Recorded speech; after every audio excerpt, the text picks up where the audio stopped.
So, how can you stop anxiety? Well, in truth, it's not actually as simple as that because most of us will have anxious feelings at some point during the week. But what we can do is have a little bit more self knowledge and know that when we're stressed or we've got a lot coming up, we can actually look to implement a few little key strategies to avoid these behaviors becoming unmanageable.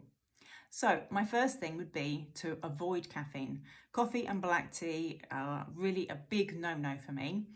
It's always kind of like a bit of a go-to for a lot of us to go and get a coffee if we've got a lot to do, so we can actually just power through and get it done.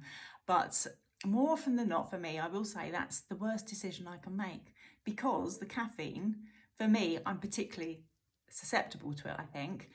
It actually then makes me feel quite agitated. So, really a no go. The second thing I would say is to actually give yourself more time during the day.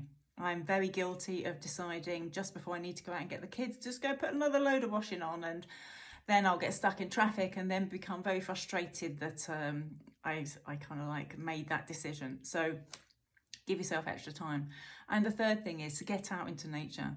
Go out for a walk, even if it's just standing in the garden or just taking a bit of time if you can't get out very easy. Just take a bit of time for you during the day. Just sit down and be quiet and have a cup of tea. And that doesn't mean having a cup of tea while you're doing some paperwork or opening the post. It really does mean sit down, have a cup of tea, and do absolutely nothing else while you sit and just sit and be calm and be quiet.